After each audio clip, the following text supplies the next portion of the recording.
And welcome everyone to another exciting adventure on the energy that surrounds us. I'm your host, Michael. Thank you all for joining us on a special night, and I have a special team that I am super excited to have on. I have been watching them in the backgrounds, and they have exciting adventures, and you guys are in for a huge treat with them on. And I could spend some more time, building them up, but where's the fun in that? Instead, I am going to surprise everyone and have Natalie introduce who's coming on and a little bit about your guys's. Well, thank you so much. Well, we are Blondes and Booze, and we are mostly in the Midwest. I'm over here on the East Coast, and we do paranormal investigations along with cryptid investigations too. And over here, joining me is the lovely Krista and the gorgeous Brandi. Hello. Wow. Yeah. So, who came up with the name Blondes and Booze, and what was the aha moment that got everyone together? Yeah, that's a funny story. That's for Krista. Yeah, absolutely. Yeah, that's all Krista. Yeah, so it started back when COVID, and there was another blonde, Erin, and it was she and I, and we just used to talk on the phone a lot and talk about all this weird stuff, and how the world was shut down and you couldn't do anything. So it was actually her idea for the show, but then she's like, well, what are we going to call it? And we thought about it, and then I come up with Blondes and Booze. Well, everybody told us that name would fail. And I'm like, whatever, there's nothing, it's booze, BOOS, not the drink, not, the body parts, none of that stuff. So anyway, it was Erin and I for a little while, and then Brandi's been a good friend for a long time. And so Erin had a lot of family stuff going on, and so Brandi was coming on. And some shows it was the three of us, and then some shows it was honestly got to be just more so Brandi and I. And then next thing you know it, Erin backed out, and it was Brandi and I for several years. And then we met MaryLynn and Natalie, and we all just like clicked. And that doesn't happen with women. Women are catty, women fight, but not the four of us. We are truly good friends outside of this. We hang out, we do stuff together. And so Brandi and I were talking, and we're like, let's bring them on. So here we are. There's four of us now. And we all get along. That's very important. Yes, we are all branded. We all tattooed each other on our arms. We're all branded. We're all branded. We are branded. Yep. So what I'm hearing is there's no turning back now. No, absolutely not. I've got their faces on my body. There is just no way we're gonna, turn from that. I have them on my body. Yeah, forever. Forever. I don't even have my kids on my body, but I got my booze. We got the booze on the family. Yep. So here we are, and we're all connected in body and spirits, literally. Yes, absolutely. I mean, it has been a labor of love of all of this, because Krista and I know we got started out in the paranormal from very early ages, and it has been a journey for us to get this far with our channel and everything that we're doing, and to have Natalie and MaryLynn join our team and become part of the Booze family. We are just super excited, super stoked for everything that's coming up. Yeah. Yep. That's very cool. And Krista and I were talking beforehand that one isn't able to make it. And do you want to address that a little bit real quick, Krista? Well, MaryLynn, actually, she had told us earlier she was going to be on. She's been traveling, but she texted the three of us in our chat, and she has food poisoning. So we wish her well. Oh, man, I've had that. That is no bueno. So yeah, my heart goes out to her and hope she gets to feeling better. That's eating that strange food in some greasy diner, probably. Right. She's been traveling forever. Yes. Yeah, it could be the dreaded convenience store food or something. Yeah. Totally. Yes. Gas Yeah. station sushi. I There it was is. just thinking that. So yeah, so here we are, and we're all glad to be here and Yeah. appreciate the invite. Absolutely. So I have an interesting question for Natalie, being that you're on the East Coast while everyone Yes. else is in the Midwest. Mhm. How do you guys get together and investigate together? Do you travel to them or do they come to you? It's strategic. So, so a lot of times we will map out events throughout the year and to see where we want to meet up. And it's funny because we meet up in these locations and then we get tattoos. And we are like family. I mean, these are like sisters to me. And so Mhm. when we get together, we have so much fun. And so we always plan it out to be an event. Now, just recently, I was filming with Relic, and then there was an event in Missouri. So I met up with Krista, Mhm. spent the night at her house, and then we went and investigated in a graveyard. And then the next day went to the Ray County Museum. So it was phenomenal. I had a whole week off and it was just so much fun. So Yeah. yeah, it's, most of the time we try to just meet at a central location. Other times I'll Mhm. just go to them. No, that's very cool.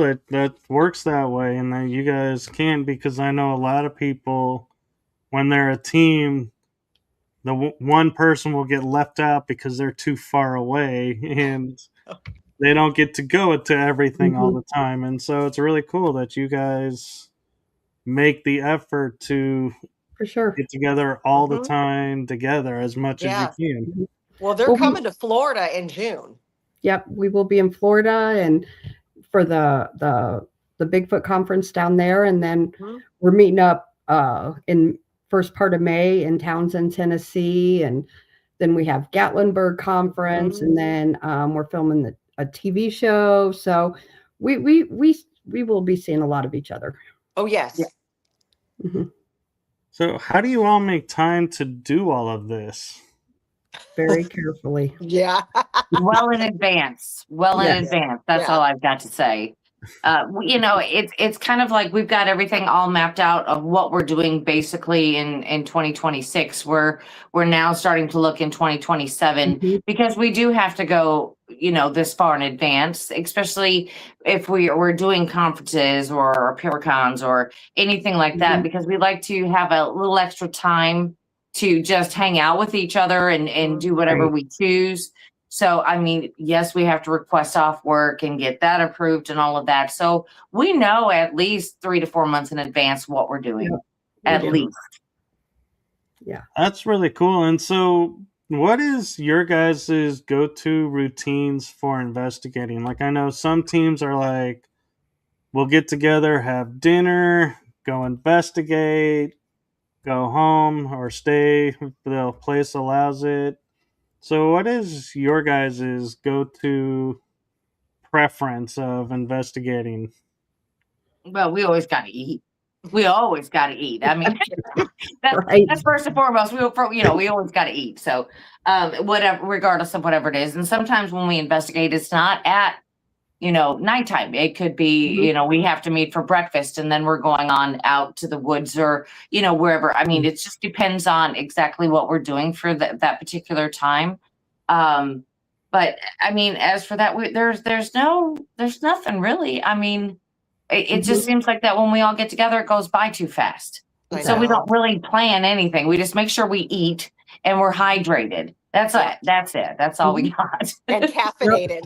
And Yes. caffeinated. Yes. Yes, absolutely. Yes. And we show up when we have to show up, where we're Uh-huh. supposed to be, but then the Yes. rest of the time, we try to spend it together. So Yeah. And I love the fact that we can, do different things and do, Krista may say, hey, I have an idea. And Brandi may say, I have this idea. And then Mhm. we do different things. So it's not like a set routine or, this is this structure, this is this structure. No, we just kind of go, okay, what's next? And we just Right. go with it. And Yep. sometimes it really works out phenomenal. Yes. You know, we Yeah. get some great evidence, we get some great lives, we get some great feedback, and it's just a really good Mhm. time. Absolutely. Yeah, it's more or less, hey, what are you doing? Or hey, what do you want to do? Yeah, Hmm. that's it. Yeah. Yeah. Yeah. And Reverend Wolf VIP, I think, has a question for you. I'm trying to read it to see because it feels like a question, but it's not written as a question, really. When you do a paranormal investigation, the equipment you use to detect electromagnetic frequencies and radiation and EVP exist in this realm of energy. What do you guys think about that? So for me, I personally don't use the equipment, and Brandi will attest to that. I just feel Mhm. like your own body is your best Yeah. form of equipment. It tells you everything you need to know. Hmm. So, I mean, do I mind when people use equipment? No, I don't. And to each their own. But for me, I don't use equipment. I think we kind of do it both ways, because you know your body can feel a lot more than you Yeah. think it can if you only allow it. I think that Right. sometimes that when you have equipment, it's just you're waiting for the lights and the whistles, and you're not really paying attention to the rest of the room. Mhm. Hmm. But like your body will tell you when something's close to you, you Mhm. know, by the way you feel. I mean, physically, we always talk about having the spider web feeling, like if something is Yep. touching you or whatever. But I mean, you could also have feelings in your stomach, like it may twist and turn a little bit if something's a little too close to you, or you know, just different things. And it's good to pay attention to all of it. Um, Now, I work with more sound and frequency is my new go-to. That is what I'm leaning towards now because I'm trying different things. I'm trying to get away from the bells and whistles, and I'm Mhm. trying to get energy and connect with the other energy in the room to see if I could get it to come closer without, you know, all the lights and everything, because I sometimes it is very distracting. But don't get me Hmm. wrong, I love my REM pods. I really do. I love them and everything. But um I mean, that is my choices for sound and frequency. That's for me. Krista loves just to let her body, you know, feel what's going on. And I'll let Natalie explain what she likes to do. Yeah, so I love my dowsing rods. I think, Mhm. you know, they're not scary to the spirit Mhm. world. They're just rods. Where sometimes you get a little apprehension with these devices. They can be a little scary. I have tried out a couple EVP apps on my phone. I wasn't impressed. Mhm. But Mhm. you know, it is what it is. You always try to, you know, just test it out, experiment with it. And if it doesn't work for you, that's okay. Mhm. And so I, again, just like Kristen Brandy, I use my body. My body tells me everything. It tells me when there's a spirit near me in the room, when they're moving around, if how they feel, because I feel energy, I feel emotions. I can tell you if they're happy, sad, anxious. I could tell all of that. So again, your body is your best way, your best Absolutely. beacon to understand what they're going through. Mhm. Yeah, we Yeah. always say that because, there's a lot of people that are looking down at their meters or looking at their equipment, and they can Mhm. miss a full-bodied apparition that walked right in front of them, you know? Yeah. Yeah. So, And there's a lot on the other side, though, where I know that I need to walk in with my audio equipment on. I know that I need to be prepared as soon as I walk through the door, and I don't. And as soon as I walk into a location, something starts happening, and I'm like, ah, I didn't have the video on. I didn't have my audio on, and you are automatically tuned into it. It's like screaming at you as soon as you walk in the door, and you didn't catch it. Hmm. But mhm, I was so aware of my surroundings walking in without having to worry about all these little doodads that I caught it, you know, Hmm. with validation because there were people walking in with me, which is always mhm, nice. yeah. But can I play it for anybody? No, I can just tell you about it. That's it. That's all I can tell you. Right, right.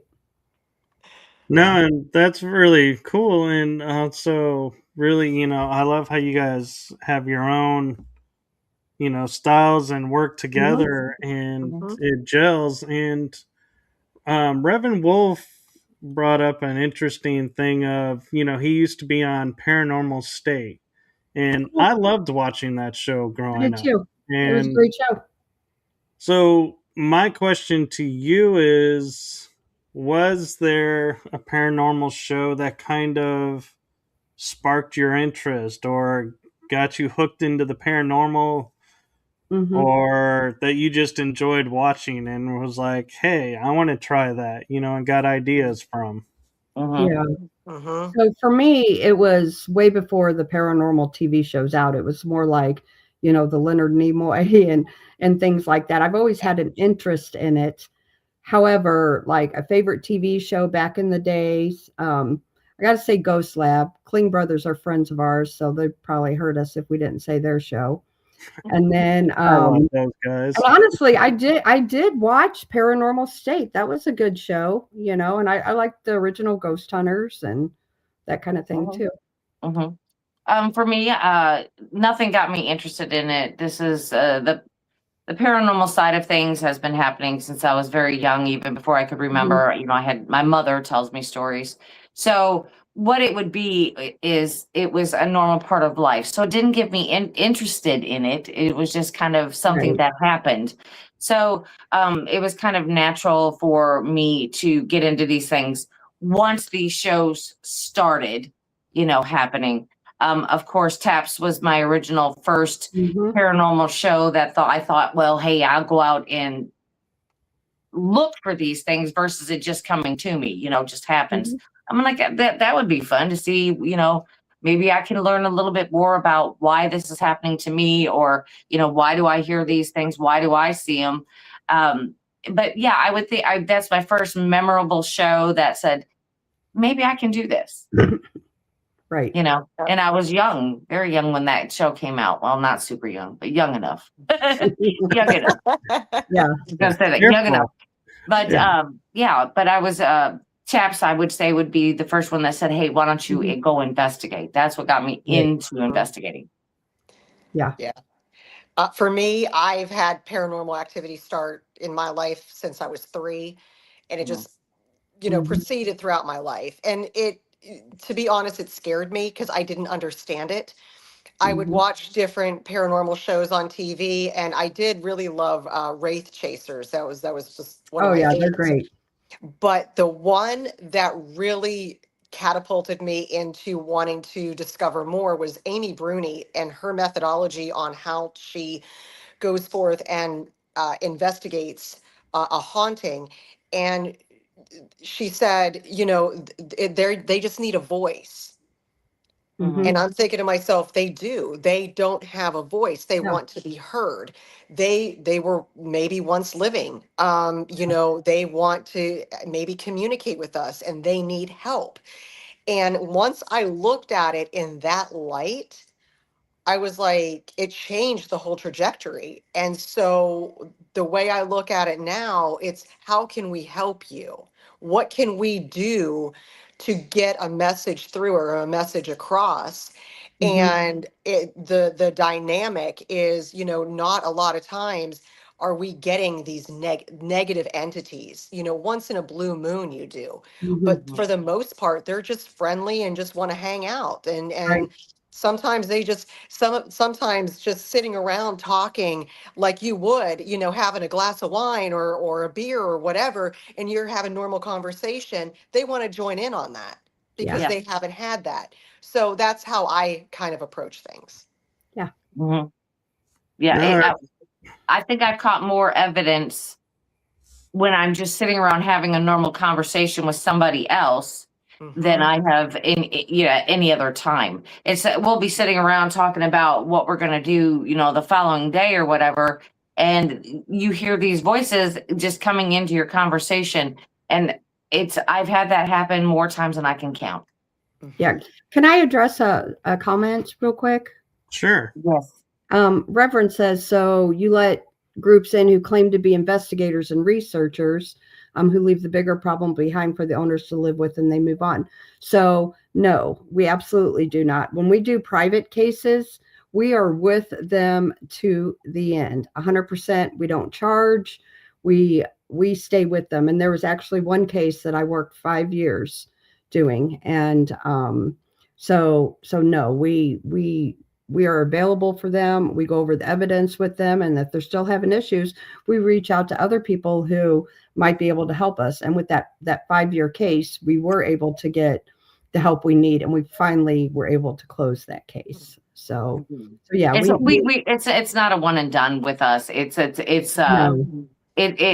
private case takes several months at the very least.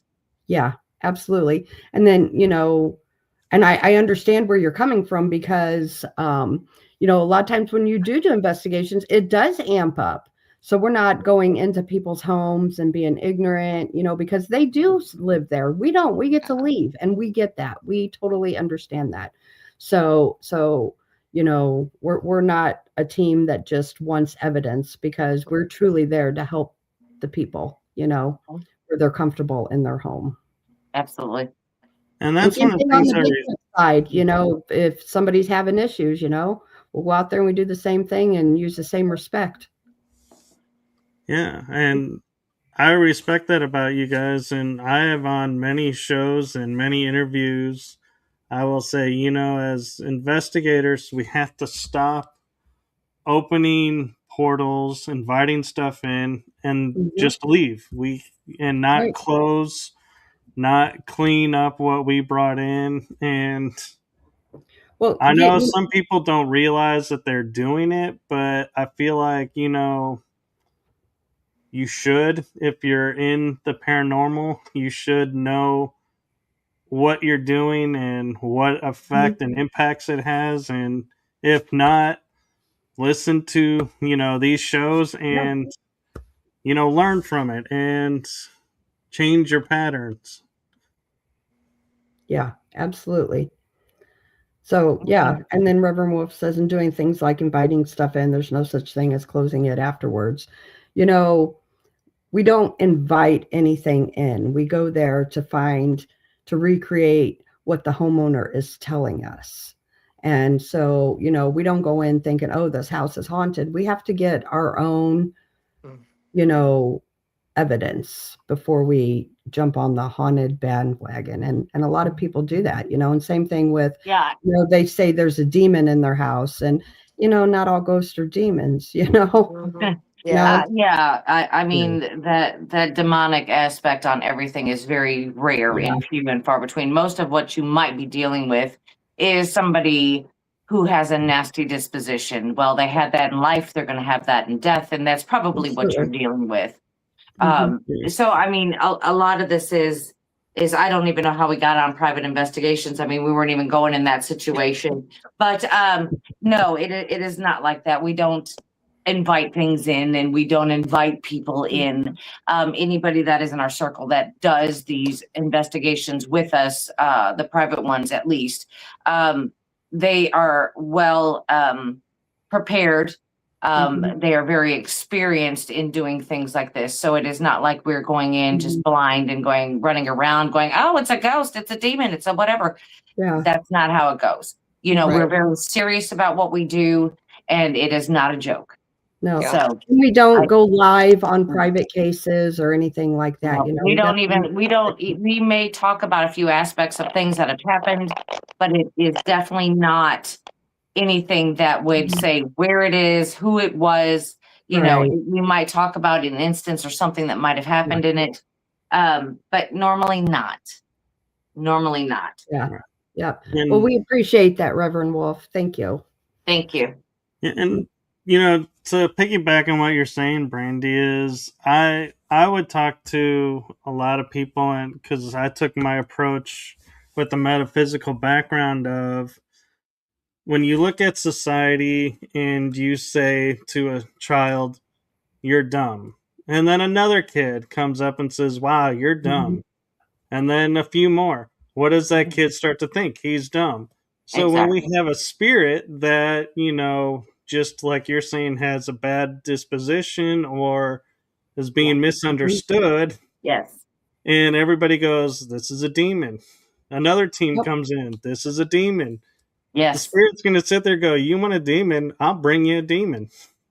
Yeah. You can manifest, whatever. And to somebody who's untrained, I'm sorry, Krista, but to somebody who's untrained, they may think it's a demon. Yeah. So, I mean, so then you've got a whole different situation on your hand that is way more negative than it actually started out to be. So, you know, it is good to go in with an open mind, with the experience backing you that would state, hey, I can determine, you know, what we're dealing with. And that is first and foremost what we go in looking for. What am I dealing with? That's exactly what we look for. Right. And I had a guest who pointed out, and she said, take your arm and go like you're trying to grab it and you can't grab it, you know, because being in the spirit energy. And I said, yeah, there's 3 marks on my hand, on my arm. She goes, now, what about spirits? You know, everyone claims, oh, I've been scratched. It's a demon. Could the spirit have been trying to grab your arm and couldn't make it? Yeah. And I was like, yeah. So we really, I'm, it's like one of my pet peeves when people will just throw out these terms and not deal with the repercussions of it. And I had on the Warren Legacy Foundation, and they were telling me about a case where a lady called paranormal team in and said, I need help with my son. He's seeming very, you know, disturbed. And they came in, they investigated and left, and they said, here's our findings. Your son has about 70 demons attached to him. And, you know, we don't know what we can do to help.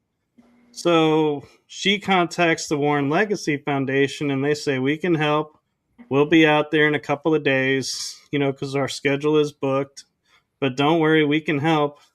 The next day she calls the foundation and says, you don't need to come. And they said, no, ma'am, trust us.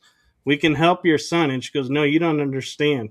My son took his life because of what that paranormal team said. And so I, at times when I'm feeling really called to, I will bring that story out and go, all of you who do that, I hope this story resonates with you and you learn and you stop doing that, because there are repercussions to what we do. Yeah. Yes, absolutely. Yeah. You know, that's the thing, you know, just, I don't know. There are a lot of bad teams out there too. I will say, you know, people who charge people, you know, to do private cases, and that's for profit. That's not what any of us are about. We never have been. And the same thing, you know, on the cryptid side, if somebody's having, you know, problems with Bigfoot or whatever, you know, I mean, we're there. We will help, you know, as best as we can. And like I said, if we don't know the answers, we'll find somebody to help us. You know, we're not going to drop you.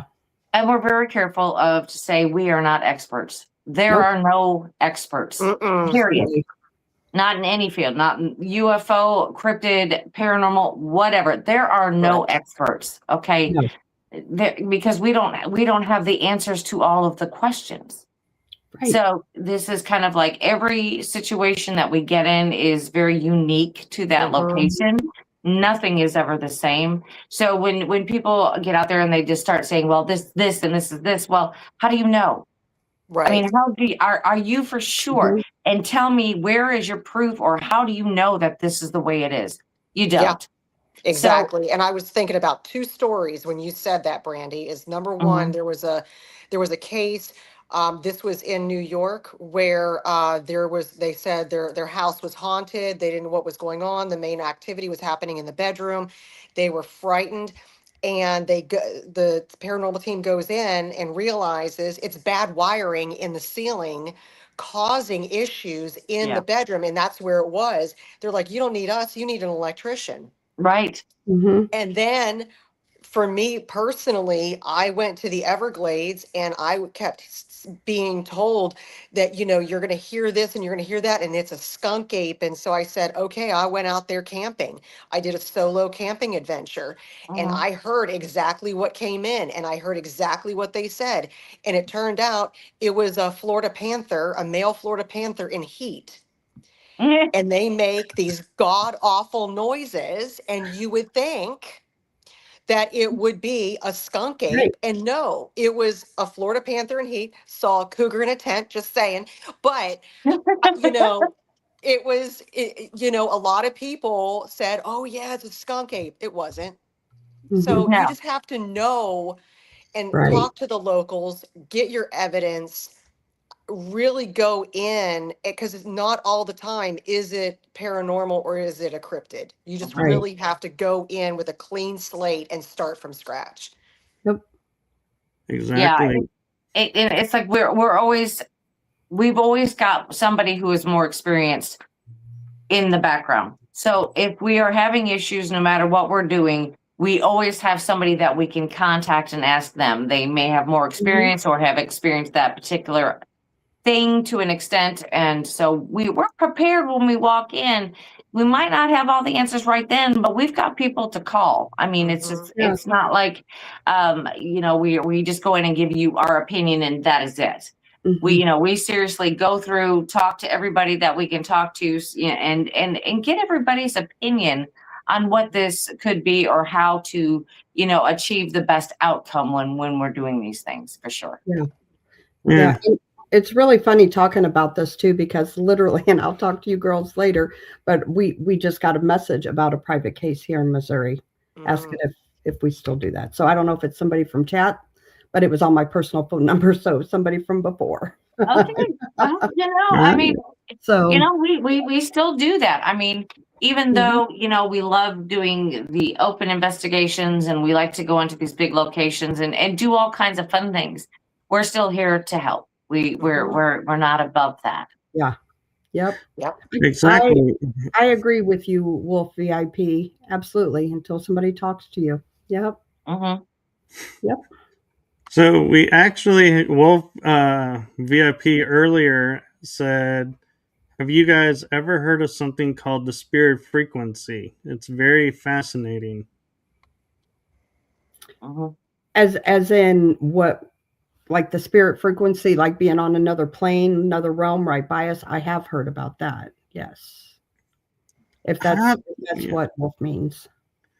I often wonder now, knowing what I know about how our world is, some of these, you know, apparitions that we see that they say are intellectual or repetitive, I wonder, are they repetitive here or are they repetitive on like a paranormal timeline, paranormal universe, different dimension? Because we honestly would never know. And we're assuming, oh, we're looking at the 1700s. Well, we could be looking at an Earth where what we viewed as our 1700s is their modern day. And they're looking at us going, who are you? What are you doing? Yeah. There have been instances where we are not sure what we're dealing with. Yeah. We were listening to a story of Marley Woods, which is located here in Missouri, but we were listening to a story and he was talking about this creature that kind of reminded him of a gigantic sloth. That's what it reminded him of.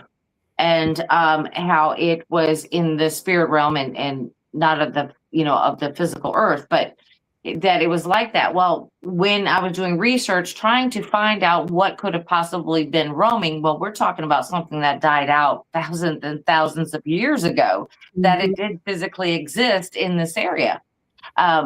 So when he started explaining that to me, I was like, okay. So, you know, I mean, we could be dealing with something that could be pre-Homo sapien that we know of today. So, it could be something very, very strange that we're dealing with out there. So just you know, we were dealing with a prehistoric animal is what we were dealing with, you know, with that. But you know, it's just fantastic, the things that we can go and look at and research. And you know, when we're doing our shows and everything, I do have to show you is that we got notebooks. Okay. I've got plenty of notebooks. This is just some of them that I have here. And I'm constantly, every show, that if it's something that I think, well, maybe I need to know more about that. That would be interesting, or that would help me out in something else. Or I'm always writing notes down and jotting stuff down, and it helps because when we're out investigating, we could run into a situation where we could use some of that knowledge to be more successful in, figuring out what we're dealing with. Yeah. So for me, quite often we go into the field and we study something and we're looking at something and we experience something, and the question that we had just became 25 more questions. Right. yes, Because then it opens up new doors. What about that portal? What about, those orbs? What about, the different types of energies in the realms? There are so many questions that we would love these answers. And so, yeah, every time we go out, we just get more questions. Yeah. oh, yeah. It's not that's not a blonde thing. I promise. No. No. Not a blonde thing. It's No, just, I wish we had all the answers, but we just we don't. No. Yeah. No, we don't. But we try our best. And like I said, that one case I worked for 5 years. It took me, I took demonology. I studied demonology, and it took me calling Jeremy Leonard saying, "Hey, I got an issue here. Like, I can't figure out what's at this place." And he was actually able to help us close it, and come find out it was elementals. I didn't believe in that stuff then. I wasn't believing in fairies and trolls. I was like, "Are you kidding me?" And then we did what he told us to do, and they have no issues today. Yeah. And I mean, once you get into the fae side of things, I'm completely lost. I mean, it's such a vast array of fae that, I don't ever think that I could learn all of it that needs to be known, and you can kind of call out the usual suspects, on certain things. But honestly, I don't even know what I'd be dealing with out there if I ran into that stuff. I'd be like, well, I better call somebody because this is not me. Yeah. Unfortunately, we've made enough friends doing this with every genre. We have a go-to person. Yes. Who's more versed in things that we are. Right. Yeah. Well, and the fun thing when dealing with the fae is you could be like, say a leprechaun, for example. Everybody views them as these happy-go-lucky, but if you step on their land without permission, it's a whole nother story. And so you never know what you could be doing to trigger the fae. And so, they are really interesting to interact with because you have to really understand what's going on and which one you're dealing with, and going, okay, what did I do? And be willing to listen and apologize if needs be, the way they want you to apologize, which may look ridiculous, like hopping on one foot, for 2 minutes, and they'll be like, all's forgiven. Yeah. But you're like, no way I'm doing that. And then they're going to be like, oh no, now it's going to something else. And so, it's. Well, I saw a troll when I was doing this case, and it was in a tack room. It was at a horse barn, big horse ranch. And I saw a troll, and not only myself saw it, another guy that was investigating with me, he saw it. And then after that, 2 other investigators were walking up the hill and saw a troll in a tree. I thought it was demonic because I did not believe in the fae at that time. I was like, man, that's a demon looking thing, because it wasn't pretty and it looked scary. And so I really thought it was demonic. And then so we took that approach, and then they were still having issues, so that's when I reached out to the Cajun demonologist, and he's like, you got the fae there. And so we did what he suggested. I'm like, you're crazy, but we'll do it. At that time, I was open for anything. And sure enough, we did it, and it worked. And these people, like, I'm still in touch with her, and she's fine at the house. Animals are thriving now, and it's crazy. So I'm a big believer in the fae now. Yeah, and the funny thing about the fae is in Ireland, where they're really prominent, some people believe in them and some don't. And if you build your house and there's a corner that's on Fey land and you don't get their permission, you will have a lot of problems with your house. They've actually documented this, and they say you have to do this and you have to put this in the corner that's on their land, make amends. And as soon as they make amends, everything with the house starts to settle down and calm down. And it's like, it's funny to hear that, because we just build and don't really pay attention to what's what, and going how it is still embedded in their culture over there. Even if they don't believe in it, they still believe in it. Even in Hawaii, the Menehune are very prominent, and the Hawaiian culture is that you show respect, and here are the guidelines, and even the U.S. military will follow those guidelines. They have done military roads, and they had to stop because the Menehune did not give permission. So there have been there has been military activity halted because of the Menehune. So it's very, very interesting. And believe me, it was part of the routine for all military personnel to make sure that there is no pebbles or anything in the bottoms of their shoes or inside their shoes when they left to go back to the base, because you cannot take a piece of a rock or anything with them off of sacred land. That's interesting. Yeah. Well, it's kind of like going to a haunted location. You don't want to take anything home with you either. And I don't care if it is a pebble or, a large size rock. Don't do it. Do not do it. Nope. I don't. A lot of people go to these larger locations, these well-known locations, and try to take something, whether if it's minute, and it doesn't matter. It's, it just doesn't matter to the property itself. But to the spiritual side of everything, you didn't want to do that. You didn't want to do it. So I've seen that a lot of people in certain circumstances have sent that stuff back to the location saying, I'm sorry, I took this. I wanted to return it. Yep. Yeah. I was just going to say that's a big thing with the Bell Witch.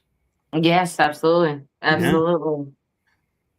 And I had a funny experience at a paranormal event where the location we were at was, we do a haunted house there, and I'm one of the actors for it, and I investigate it. And this teenage girl runs up to me and she goes, I was playing with the Ouija board and it started acting on its own and we threw it in the fire. Am I okay? And I had to look at her in the face and say, no, you're not. No. You actually really made it a lot worse. And she goes, what do you mean I made it worse? I said, you burned its way home. Now it has to find another way home. And so it's going to stick with you until it finds its way home. Yeah, Krista, you need to tell the story about the police officer. Oh, the female that ran across into something like that. Go ahead and tell, because that's very interesting that you said that, Michael, because it's this is almost the same thing. So a past friend of mine and Brandi's was a police is a police officer, and he texted me about he had a fellow police officer who was young. And a couple of them went out and they did the Ouija board. And, they said nothing happened, blah, blah, blah, blah, blah. And then at night, that evening at night, she was sleeping. She was a single mom and she was sleeping in her bed. And there was somebody standing over her and she thought it was a real human being. She even pulled her gun and then it just disappeared. And so, I truly believe that she opened up something she couldn't close. Well, and then come to find out when I talked to her, she had the Ouija board in the trunk of the police car. And I'm like, oh my God, you got to get that out of there. This is what you do. So I had her go bury it and put salt around it. And then I told our friend, I was like, listen, you need to do a cleansing on that police car, because that negative energy is in there, before anybody gets hurt or anything like that. So, he did. And fortunately, that worked, that she was able to get rid of it, but she's damn lucky. She's very lucky. But She was able to get rid of if it. I remember correctly, they had some kind of problem, like it got a flat tire and then something else mechanically went wrong with it while the board was in the car. Yeah. Yeah. It was just, it's nothing to play with, and honestly, I don't think the Ouija boards are bad. I think, there are people out there who know what they're doing. I personally don't use them, but there are people out there who do know how to use them and know how to open and close them and do the proper channels. But they're not kids' toys. They're not to be messed with by people who don't know what they're doing. And I won't mess with it with one I did years ago as a kid. And I'm fortunate that nothing happened. But you couldn't pay me money today to do a Ouija board, I mean, I've done several private cases with people who have messed with Ouija boards. Yeah, and I don't mind them. I don't mind them at all. But I'm also like on high alert when I'm using these things, and I'm making sure that they're open properly, they're closed properly, and that I'm using them with somebody who is exactly in the same frame and that I'm at, because I won't use one with somebody who isn't experienced. I won't use it, just to play around. But I mean, to each his own. I mean, I don't use them now hardly at all, because now I'm scared, because I've heard the stories about people who say, "Oh yeah, I know how to use them," and then they don't. Right. There's been certain locations that have acquired more spirits, and they don't know how they got there, and then later on we find out, well, they were playing with the Ouija board and opened up something, opened a door somewhere, and we're letting these things in and to come and go as they pleased. Right. And they don't know to close them, and that's the problem. Like I said, I've done several private cases that started out because of Ouija boards, and it was inexperienced people, and one of the cases was teenage kids. Yeah, so I do have to say that my first initial contact with an Ouija board was I was watching my mom and aunts and her friends use these things. And I remember everything that they did. It's like they were cleaning everything up as they closed it down. It was very cool. And the very first time that I used one was with my mother. So it was kind of like I had a safe spot with somebody who knew what they were doing. So it didn't, I didn't have a negative experience. And, a lot of people do with those. Yep. A lot of people do with those. Yeah. What I find interesting is the tarot deck. Like today we use it as divination, but few people realize it started out as a card game, just like poker. And the Ouija board was sold to kids in a toy store. As a toy. Brothers made them. And so it's, it makes me wonder, one, did the creators of these games know what they were doing and have a agenda in mind for what's to come? Or, when did we decide, we can turn this game into something else, and it takes on a whole new view? I don't even know who actually thought that it was a good idea to put it out as a toy. I'm like, yeah. Well, about a year ago, you could go to Five and Below and get a Ouija board. Yeah. They had stacks of them. You still can. I just saw them like right before Christmas. Yeah. They're still there. Crazy. Yeah, that's something you get for somebody you don't like for Christmas.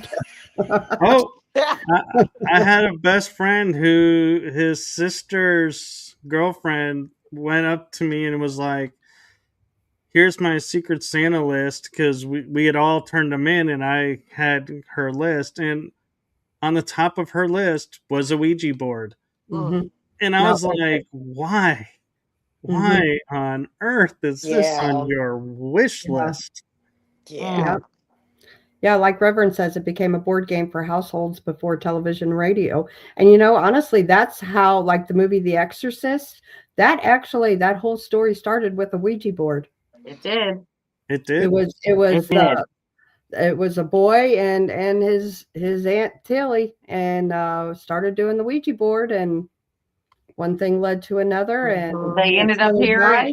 They ended up here in St. Louis, and now we have a heck of a story for all time. Yeah, and that started out because of a Ouija board. Yeah, that was back in 1940 something. I don't remember the exact year, but Yeah. it was somewhere around there. Yeah. On a silly, funny note, like Tammy's saying, they still sell them at Walmart, and I can't help but think when I hear that going, and look at all the crazy people who are in Walmarts. Could there be a connection? And with a lot of people in our area, we're in the Bible Belt. We are in the Bible Belt, so our Walmarts do not have them. Really? I'm in the Bible Belt, and ours does. Oh, ours does not. Ours will not carry them. Nope. Because I think we have more churches than we have anything else. Yeah, Brandi lives in a small town in southern. Yeah, so we have more churches than our Walmart does not. Walmart is probably the grocery store, the biggest grocery store in the area. That's the grocery store that we have to go to. You have the little mom and pop shops and maybe one that's a little bit bigger, but yeah, that's it. That's what we have. I haven't even looked here at my Walmart, and I live in a pretty decent sized town. I'll have to look next time I'm there. I'm not gonna buy one, just look, see if they sell. Yeah, I'm gonna look too. But they sell like Cards of Humanity, and all of that stuff, and I'm like, you're gonna sell that? You know what I mean? You're gonna sell that? Yeah. But they do. I guess they didn't look at that. Right.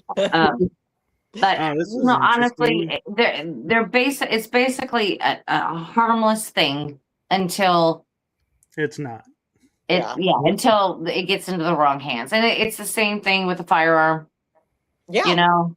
They're fine until it gets into the wrong hands. It's just it's the same thing. It's a loaded weapon. That's all I got to say. It's a loaded weapon. That's accurate.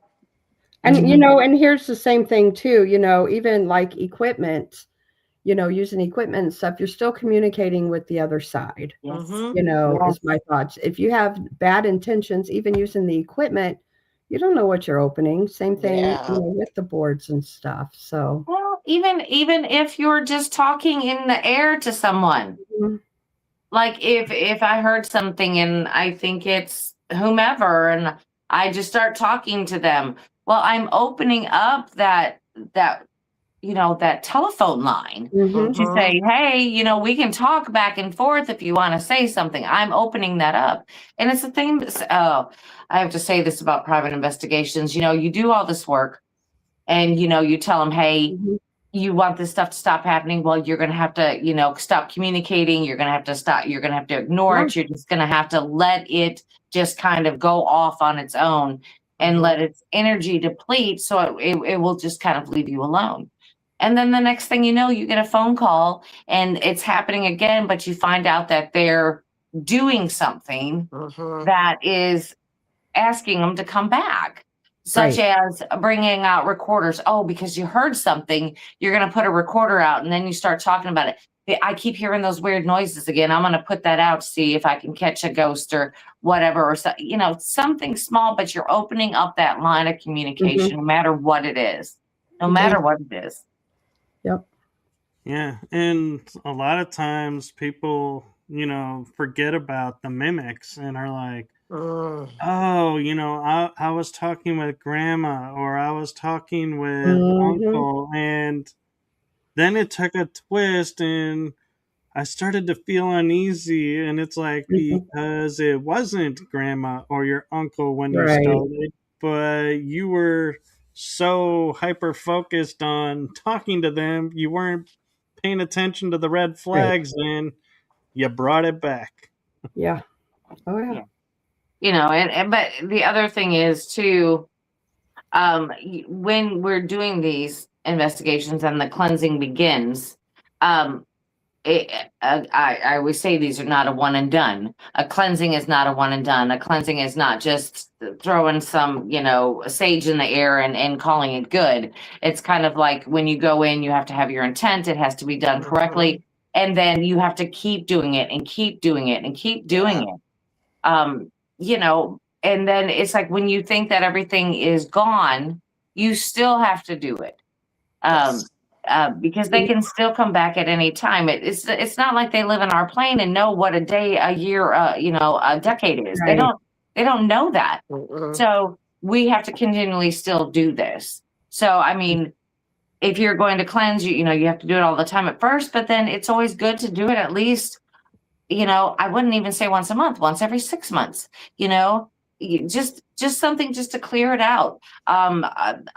I've done it before where I've had people in my home that I just didn't get a good vibe out of, Yeah. and I've cleaned the house from that. It's kind of like you have to constantly be doing this and have your safeguards out. Krista is a big believer in iron, and that is a good repellent, is what I call it, a good repellent that we use. And there are many, many other things that we use also. Salt being another. Salt. Yeah. And it's just amazing though, after you do all of the things and then they come back at you and they say, "Oh, well, I heard from my grandma again." "Oh, you did? Did you talk to her?" "Yes." Yeah. Well, everything that we had just done is out the window. Yeah. Everything that we had just done. So, I mean, and it's hard to tell people, that, I've been doing this many years. So same with Brandi and Natalie, ghosts don't scare us. Yeah. But I understand, because at one time they did scare me. So I understand when people are in their homes and they get scared, and it's hard not to freak out if a door opens or whatever. And, I try to tell them, just don't talk about it. Don't feed the energy, and as hard as that is to do, I understand that. It's easier for me to say because they don't scare me anymore, where, a homeowner, it's freaking them out. They're really scared, Yeah. I know for all of us, we sit back and go, "Ooh, can you do that again?" That's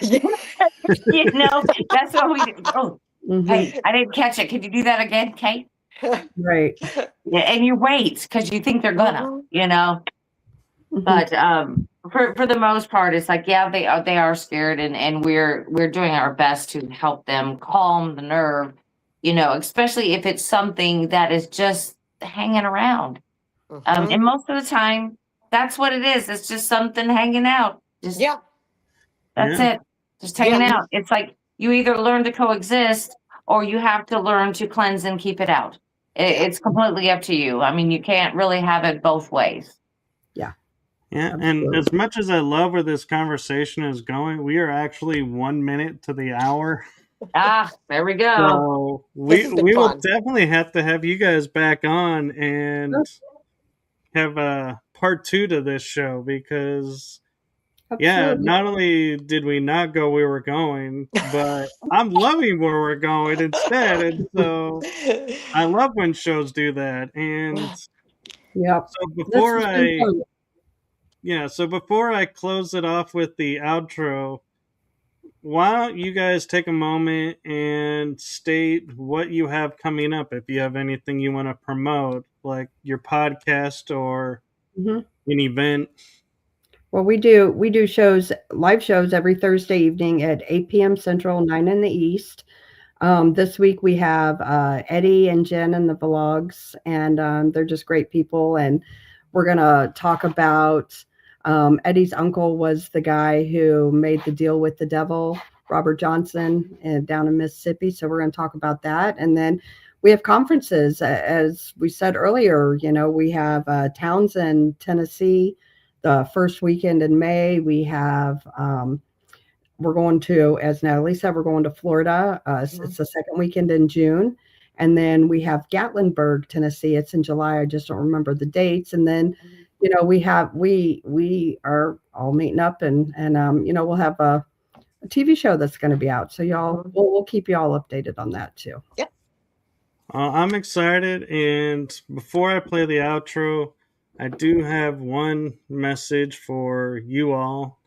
And that is from my heart and the heart of my shows to you.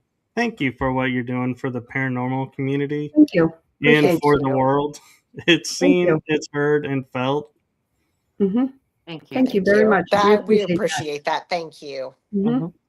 Yeah, so be sure to follow, like, and subscribe to Blondes and Booze and to my shows. Mhm.